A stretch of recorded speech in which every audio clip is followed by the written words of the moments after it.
mis hermanos y amigos y los que nos están viendo a través de la internet. Estamos nosotros en este mes de junio, el mes en el que comienza el verano, que estamos nosotros hablando de este tema, del tema del ministerio, Solo para repasar, solo para recordar, ¿qué quiere decir ministerio? Servicio. Ministerio no quiere decir otra cosa, quiere decir servicio. Diga servicio. Entonces, ministrar, ¿qué cosa es? Servir. Cuando hablamos de que tú y yo debemos ministrar a otros, lo que estamos diciendo es que tú y yo debemos, ¿qué cosa? Servir a otros. Y entonces, ¿qué cosa querrá decir un ministro? Un servidor. Eso es lo que es un ministro. A veces tenemos una confusión ahí, porque pensamos en que en nuestros países estos puestos importantes en el gobierno le llaman el ministro de Educación, el ministro de Salud y no sé qué. Y pensamos que un ministro quiere decir uno que está en una posición para dar órdenes y mandar. No es exactamente eso lo que quiere decir la palabra. Eso es lo que quiere decir. Yo no estoy diciendo si lo hacen o no lo hacen. Yo lo que estoy diciendo es lo que quiere decir. El título, el nombre. Eso es lo que quiere decir una persona que sea, por ejemplo, ministro de Educación. Es una persona que está puesta allí para servir a la educación en ese país. Para dar de su tiempo, las 24 horas, los 7 días de la semana, de sus conocimientos, de sus habilidades, al servicio de la educación en ese país. Eso es lo que quiere decir que una persona es ministro de Educación. Pero volviendo a nuestro contexto, a lo que estamos hablando aquí. Nosotros todos, diga todos, somos, los que somos cristianos, ¿ok? Voy a aclarar, los que somos cristianos, somos ministros del Señor. Somos servidores. El Señor nos ha puesto aquí para ministrar, o sea, para servir. También hay otro error, otra confusión. A veces pensamos que en una iglesia, ¿quién es el ministro? El pastor. Así se dice mucho. El ministro ahí, no. El pastor ni siquiera es el ministro principal, para nada. Ayer yo le decía a un hermano, porque un hermano decía, porque nosotros somos siervos y usted es el pastor. Yo le decía, no. Todos nosotros somos siervos. Todos nosotros somos ministros. Lo que tu ministerio puede que sea uno y el mío puede que sea otro. Pero este es tu ministerio y este es mi ministerio y cada cual tiene su ministerio. ¿Ok? Porque esa es nuestra tarea, servir, ser ministros del Señor. Tú eres, mírate para el que tienes al lado y dile, tú eres ministro del Señor. Sí, porque a veces las personas no se dan cuenta. La frase que estamos nosotros repitiendo en este mes dice precisamente, tomado de la exhortación que le da el apóstol Pablo a Timoteo. Y le dice, Timoteo, mira, cumple tu, ¿qué cosa?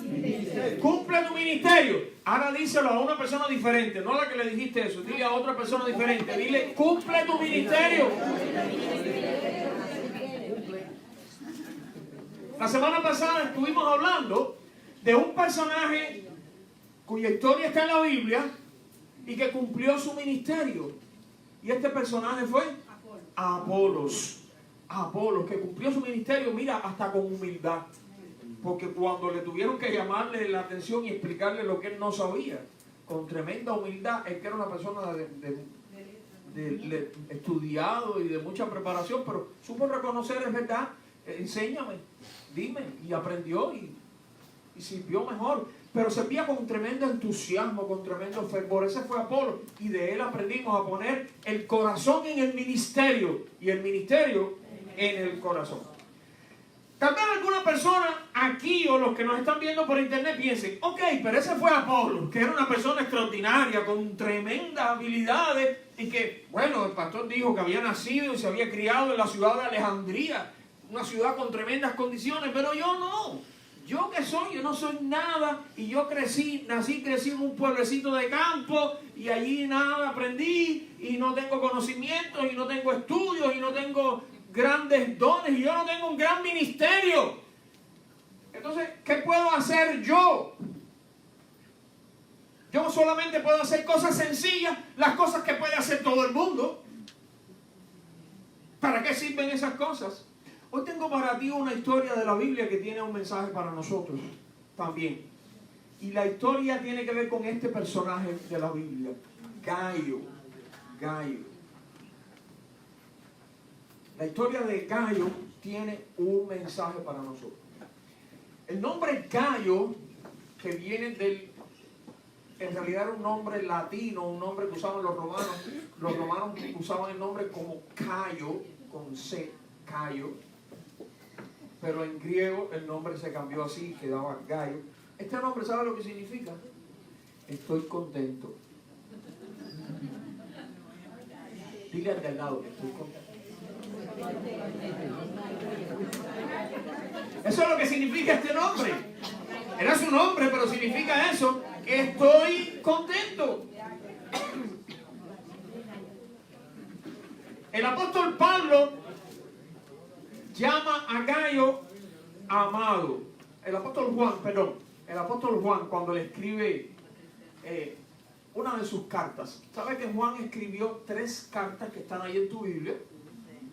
Nosotros las conocemos como la primera de Juan, la segunda de Juan y la tercera de Juan. La tercera de Juan, una cartita pequeñita así. Juan se la escribió a, adivinen a quién, a Gayo. Y le llama ahí amado. No sabemos mucho de Gayo, pero algunas cosas importantes. Por ejemplo, parece que este Gayo era de una buena posición económica, o por lo menos mejor que la mayoría de las personas allí. Un poquito mejor que la mayoría. Hay muchos aquí que tienen una posición un poquito mejor que la mayoría, ¿saben? Sí. ¿Te has puesto a pensar cuántas personas hay en una situación mucho más difícil económicamente que la tuya? En la Biblia se mencionan varios personajes con este nombre. Varios, no uno, varios. Se menciona un Gayo, por ejemplo, que era originario de Derbe, otro Gayo que era de Macedonia y un tercer Gayo que era de Corinto. No sabemos cuál de los 3 es este que Juan le escribe la carta. No era ninguno de los 3, a lo mejor era un cuarto Gayo porque era un nombre común. Entonces no sabemos exactamente cuál de ellos era. Pero mira lo que dice el pasaje. Mira lo que hay para nosotros. Dice: yo, Juan, el anciano, le escribo esta carta a Gayo, mi querido amigo, a quien amo en la verdad. Querido amigo, espero que te encuentres bien y que estés tan saludable en cuerpo así como eres fuerte en espíritu. Hace poco regresaron algunos de los maestros itinerantes y me alegraron mucho cuando me contaron de tu fidelidad y de que vives de acuerdo con la verdad. No hay nada que me cause más alegría que oír que mis hijos siguen la verdad. Querido amigo, le eres fiel a Dios cada vez que te pones al servicio de los maestros itinerantes que pasan por ahí aunque no los conozcas. Ellos le han contado a la iglesia de aquí de tu cariñosa amistad. Te pido que sigas supliendo las necesidades de esos maestros tal como le agrada a Dios, pues viajan en servicio al Señor y no aceptan nada de los que no son creyentes. Por lo tanto, somos nosotros los que debemos apoyarlos y así ser sus colaboradores cuando enseñan la verdad. Así de sencillo es lo que aparece en la Biblia sobre Gayo, sobre este personaje. Dijimos que Gayo quería decir ¿qué cosa? Estoy contento. Pero el mensaje de Gayo para nosotros no es que él está contento, es todos contentos. Todos. Vamos a orar. Señor, ahora te rogamos tú nos hables tu mensaje a través de tu palabra, que tu Espíritu obre en nosotros y nos enseñe, Señor. No solamente nos enseñe, sino que nos transforme. Seamos verdaderos ministros y que cumplamos nuestro ministerio. Y de la misma manera que lo hacía Gayo. En el nombre de Jesús. Gayo fue un hombre que cumplió un ministerio sencillo. Supongo que pudiste darte cuenta al leer la historia ahí en Tercera de Juan. Lo vamos a estar explicando un poquito. Pero fue un ministerio sencillo, pero lleno de amor. Y aquí viene la idea principal de este ministerio de Gayo para todos nosotros. Y es esta. Quiero que la leas conmigo. Cuando ministramos con amor, quedamos todos contentos. Cuando ministramos con amor, ¿ok? ¿Cómo quedamos? Todos contentos. todos contentos. Solo para llegar, ¿cuándo es que quedamos todos contentos? Cuando ministramos con amor. Gallo fue un hombre así, que ministró con amor, y él no solamente podía decir estoy contento, todos quedaron contentos. En primer lugar, nosotros podemos ver que los hermanos quedan contentos y bendecidos cuando nosotros ministramos ¿cómo? Con amor. Los hermanos quedan contentos y bendecidos. Lo que estaba pasando ahí, que motivó esta carta de Juan y todo esto que se habló, es que en aquella época había algunos cristianos que su ministerio era ser maestros, pero no en un lugar fijo. Por eso les llamaban ahí maestros ¿cómo? Itinerantes. ¿Qué quiere decir itinerante? Que andaban viajando siempre. Y llegaban aquí a esta iglesia y estaban aquí unos días y enseñaban y predicaban y después decían adiós y iban para otro pueblo, otra ciudad, otro lugar. Y allá hacían lo mismo y después iban para otro y así. De lugar en lugar, de ciudad en ciudad, predicando y enseñando la palabra de Dios. Gracias a esos maestros, las iglesias de Cristo en aquella época pudieron crecer y pudieron mantenerse con la verdadera enseñanza de los apóstoles de Jesucristo. Porque en aquella época no había internet. En aquella época no había ni siquiera todavía libros cristianos que circularan. ¿Cómo podía circular la palabra de Dios? No había radio, no había televisión. ¿Cómo podía circular la palabra de Dios? De boca en boca, pero ¿usted ha jugado alguna vez el juego de este juego que es como un chisme así? Que yo le digo una frase a Jacqueline y Jacqueline se la dice a Mireille, Mireille se la dice a Gladys, Gladys se la dice a Christopher, Christopher se la dice a José, José se la dice a él. Cuando llega allá donde está Mirta, ya no se parece a lo que yo le dije a Jacqueline. Sí, decir las cosas de boca en boca tiene ese riesgo. Pero si yo voy a donde está Jacqueline y se lo digo, y después yo otra vez voy a donde está Mireille y se lo digo, y después yo voy a donde está Gladys y se lo digo, y yo voy donde Christopher, y yo voy a donde está cada uno y le digo lo mismo, ¿cómo es la cosa? Se mantiene. Llega igual, porque yo estoy viajando, yo estoy siendo itinerante y estoy yendo a todos los lugares llevándole el mismo mensaje. Eso fue lo que hicieron estos cristianos del primer siglo. Maestros buenos que conocían bien la palabra del Señor y demás. Entonces ellos iban, ellos mismos, de lugar en lugar y llevaban el mismo mensaje. No se distorsionó el mensaje. Porque ellos iban de lugar en lugar. Hoy en día no lo tenían que haber hecho así. Escribían un libro, lo publicaban en una editorial y circulaba y todo el mundo lo podía leer. O predicaban por radio o por la televisión o sencillamente a través de la internet. Pero en aquella época no había nada de eso. Había que montarse en un transporte, en una bestia, en un barco e ir de lugar en lugar enseñando. Y era lo que hacían estos maestros itinerantes. Aún hoy hay predicadores que van a diferentes iglesias además predicando. Yo no sé si tú has visto eso y has tenido esa experiencia. Pero hoy no hace tanta falta como en aquella época. Eran estos maestros itinerantes que menciona Juan. Jesús fue un maestro itinerante. Recuerdo un pasaje ahí en el Evangelio de Marcos, cuando al principio del Evangelio de Marcos las personas fueron muy contentos a decirle a Jesús: maestro, sí, qué bueno que estás aquí, que se ve. Jesús le dijo: sí, pero nos vamos ahora para otro pueblo, ¿sabes?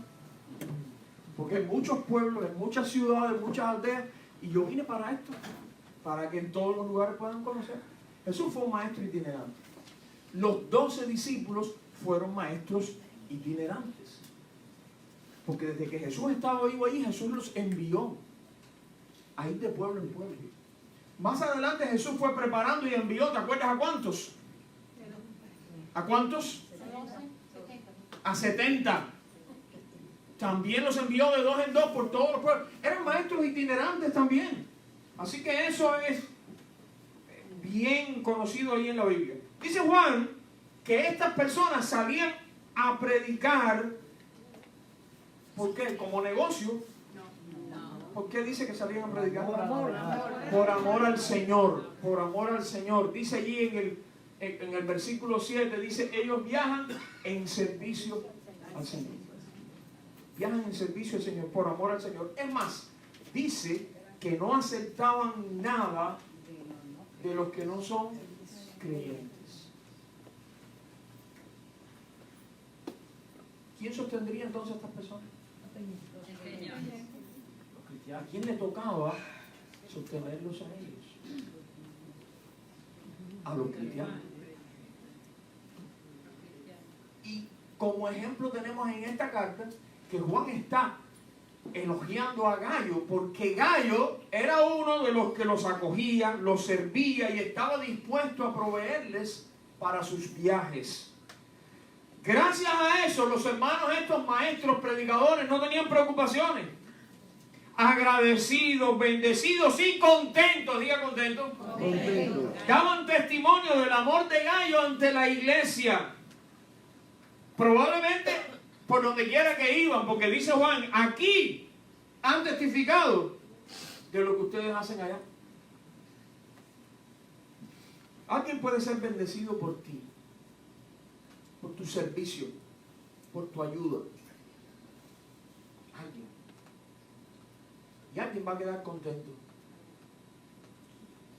Porque tú le ayudaste, porque tú en tu servicio al Señor, tú dijiste, voy a servir y voy a ayudar a este otro hermano que está también sirviendo al Señor, pero que necesita de mi ayuda. Voy a servir.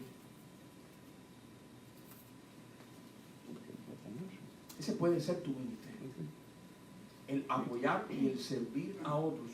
Tal vez otros que están sirviendo al Señor y tú dices, bueno, pero mi servicio va a ser servir, apoyar, ayudar, sostener a esos que lo necesitan.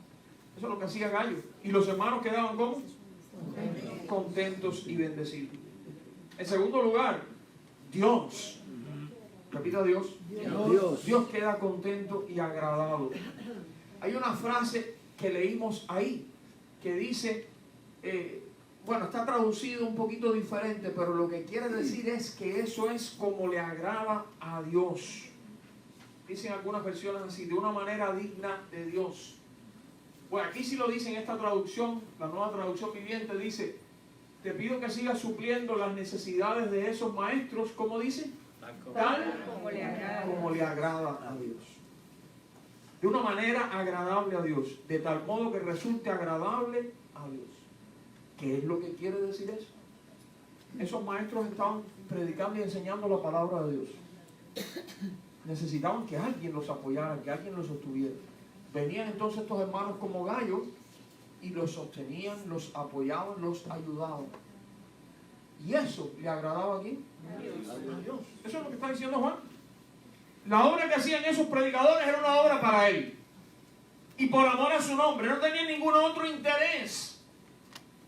Por tanto, Dios se agradaba de que otros hijos suyos les ayudaran y esos hermanos no tuvieran falta de nada. Y en tercer lugar, uno mismo, el que hace el servicio, uno mismo queda contento y realizado. Sí, Gayo estaba contento, pero yo estoy seguro que Gayo estaba contento precisamente por ese servicio que él hacía. Porque otra vez, quiero que te fijes en esto.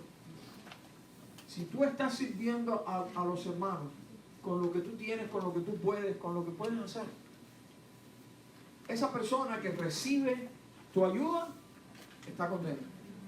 Dios está contento con lo que tú estás haciendo. Y tú mismo, tú misma, ¿sabes cómo vas a terminar? Contento también. Contento, feliz, realizado por la obra que hiciste. Dice el pasaje que leímos ahí en tercera de Juan. Dice, por lo tanto, nosotros somos los que debemos apoyarlos y así ser, ¿qué cosa? Sus colaboradores cuando enseñan la verdad. Gayo probablemente no era maestro. Gayo probablemente no era predicador. Pero cuando él hospedaba a uno de esos maestros en su casa, cuando él les daba un plato de comida, cuando él los ayudaba allí en una ciudad que ellos no conocían, Gallo estaba siendo, ¿cuál es la palabra? Colaborador. ¿Pero qué quiere decir la palabra colaborador? ¿Qué quiere decir la palabra colaborador? Uno que trabaja junto con la persona. El prefijo co quiere decir juntos. Es lo mismo. Y laborador es el que labora, el que trabaja. Un colaborador es una persona que trabaja junto con esta persona. Entonces, exacto. Entonces, estos eran maestros que enseñaban y predicaban la palabra de Dios. Gallo no. Gallo lo que hacía era que les conseguía un plato de comida y se los daba. O un lugarcito ahí en el piso, aunque sea, para que pudieran tirarse y dormir ahí. O lo que pudieran hacer para recibirlos, para ayudarlos. Pero está diciendo Juan que así Gallo y los que hacían como él estaban siendo, ¿qué cosa? Colaboradores con estos maestros y predicadores. Al final, estos predicaban y enseñaban. Pero estos que estaban aquí, sirviéndoles de soporte, eran colaboradores de ellos. Colaboradores de los maestros. Tan importante era el ministerio de los maestros como el de estos colaboradores, que lo que probablemente le preparaban un plato de comida para que tuviera. Así que nosotros mismos podemos decir, wow, estoy siendo un colaborador de la obra. Hay una palabra que no la he mencionado hoy, pero que es la palabra hospitalidad. Hospitalidad. Aunque hospitalidad tiene la misma raíz que la palabra hospital, no se refiere a enfermos, pero sí se refiere a darle, ¿verdad?, muchas veces albergue y lo que necesita una persona, ¿verdad? La hospitalidad, como la que practicaba Gallo, se considera un trabajo hecho para el Señor, como cualquier otro, como otros trabajos manuales, obras importantes, etc. El maestro trabajaba por Jesucristo, el hospedador también trabajaba para Jesucristo y era colaborador de la verdad. Concluyendo, mis hermanos, yo puedo hablar de esto por mi experiencia. Y aunque yo no voy a dar aquí un montón de detalles, pero cuando yo empecé a trabajar como pastor, los que son de Cuba pueden ubicarse en el año 91 en Cuba, un periodo muy difícil, una crisis económica muy fuerte, económica en todos los sentidos, pero uno de los mayores y más graves era en este sentido mismo. Sí, y precisamente en donde empecé a trabajar fue en la provincia de Pinar del Río, donde la gente empezaron a enfermarse porque no había comida. Y ahí empezó, por allí fue donde empezó la neuritis óptica, que la gente empezaba a perder la vista. Por ahí empezó la neuritis periférica, las personas empezaron a tener problemas que nunca se curó, porque eso no se cura. Problemas en las piernas y todo eso. Era grave la situación ahí. Y así empecé a trabajar yo allí como pastor en Candelaria, Pinar del Río. Aquella gente no tenía nada para comer. Nosotros, mi familia y yo tampoco. Pero aquella gente que vivían allí no tenía nada. Y alrededor de allí de Candelaria, enfrente lo que hay son lomas, montañas, ahí no había nada. Soroa y esa zona allí nada. Al sur, que había un terreno, pero era una cosa allí donde sembraban, ellos le llamaban el plan semilla. Quiere decir que lo que se producía ahí no era para comer, era para sembrar en otros lugares. Allí no había nada para comer. Y yo llegaba allí los fines de semana. Mi familia no estaba ahí al principio. Fueron 2 años, el primer año mi familia no estaba ahí, el segundo sí. Rubén nació poco después de eso, por eso él nació así de pobre.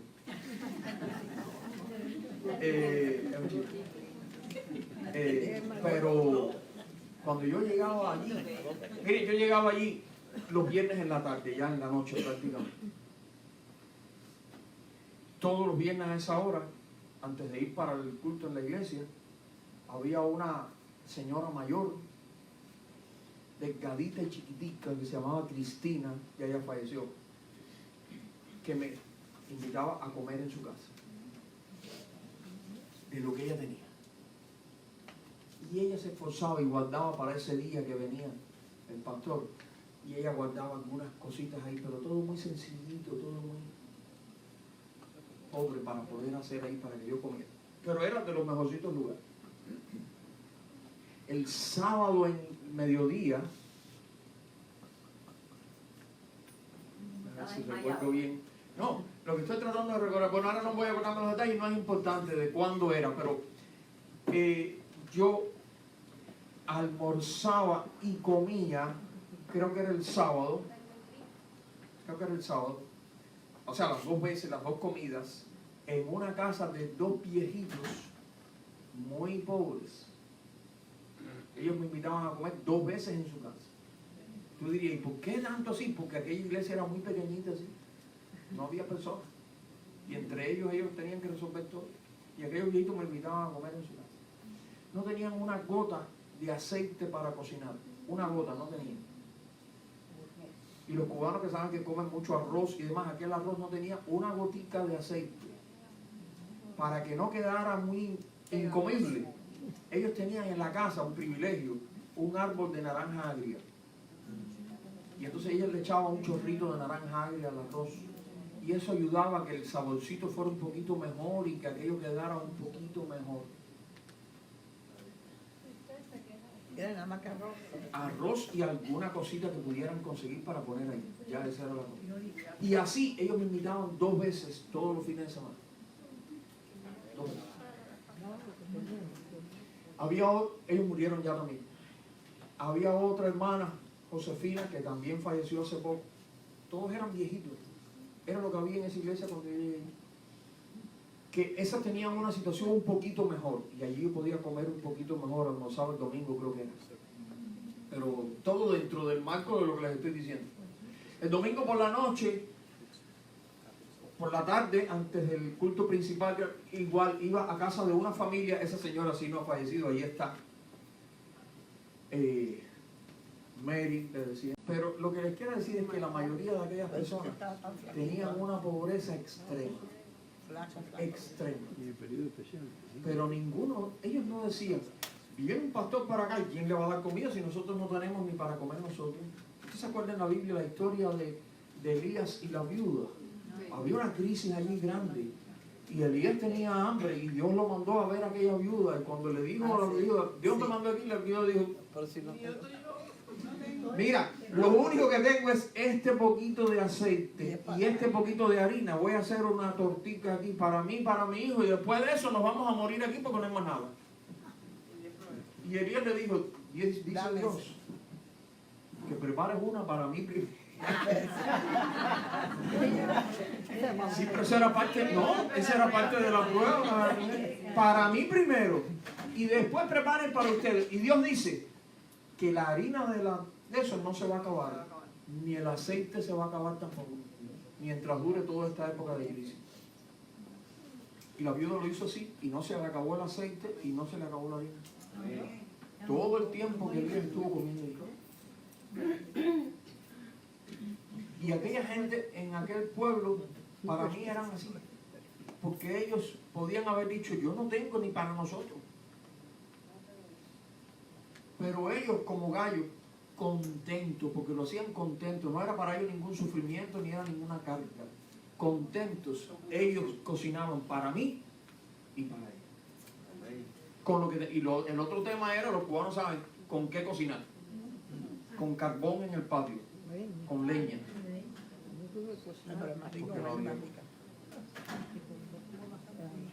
Sí, un día para darse un gusto, pero no todos los días. Sí, yo estaba bien solito. Pero la historia no acabó ahí. Cada vez que yo, en aquel tiempo, todos los años, como yo estaba estudiando en el seminario, nos cambiaban a diferentes iglesias. Allí estuve 2 años, pero después estuve 1 año en un pueblo que se llama Caraballo, después estuve otro año en una zona allí en la capital que se llama Río Verde, en la zona de Boyero, ahí cerca de Amazonas. Después estuve en Cruces, en Cienfuegos. Y después entonces estuvimos 12 años allí en la iglesia que estuve antes de venir para acá, allí cerca de mi pueblo. Y lo que yo puedo decir es que en todas partes, sea cual fuera la situación y la época, en todas partes había hermanos y hermanas como Gallo. En todas partes. En todas partes. Y en algunos casos yo fui predicador itinerante, porque en algunos casos yo fui eventualmente un fin de semana, una semana, a otros pueblos, a otros lugares, al pueblo de donde era mi esposa allí, el pastor que era pastor de ella allí era muy amigo mío, estudiamos juntos en el seminario y él todos los años me invitaba en alguna fecha para que yo fuera allí, o bien para tener una actividad con niños, o bien para tener una actividad con los adultos, o lo que fuera. Y en situaciones difíciles siempre había hermanos que de lo que tenían, contentos, ellos compartían. Y yo estoy seguro que como Juan le dice a Gallo, ellos eran colaboradores. Ellos no eran los maestros, ellos no eran los predicadores, pero ellos eran colaboradores. Y para el Señor, tanto valor tenía el ministerio del maestro o del predicador como el de esos hermanos. Es más, yo no estaba haciendo tanto esfuerzo como ellos estaban haciendo. Así que si vamos a hablar de esfuerzo y de sacrificio, el de ellos era mayor. Y el Señor lo sabe. Eso es parte de este ministerio con el que hacía Gallo. Hay dones importantes en esto. Va a hacer falta que toquen ahí. Ya despertó. Dones como la generosidad, la ayuda, la hospitalidad, la misericordia, el servicio y otros que se mencionan en la Biblia, que son dones importantes, nosotros los pongamos en práctica así. Pueden parecer dones menos espirituales. Hay quien piensa que los dones verdaderamente espirituales son los del predicador, los del maestro. No. Todo eso que mencionamos de ayuda, de hospitalidad, de servir, de ayuda, de misericordia, de repartir, dice Pablo. Todos esos son dones importantes y son espirituales y son necesarios. Y cuando nosotros los ponemos en práctica con amor, ¿cómo quedamos todos? Todos contentos. Porque acuérdate que queda contento la persona que lo recibe. Queda contento el Señor porque eso es lo que Él quiere. Y queda contento la persona que da también. Así que mi hermano, terminamos recordando las frases de este mes. Cumple tu ministerio. ¿De qué manera? Con amor. Acuérdate que cuando cumplimos nuestro ministerio con amor, todos quedamos con contentos. Que el Señor les bendiga.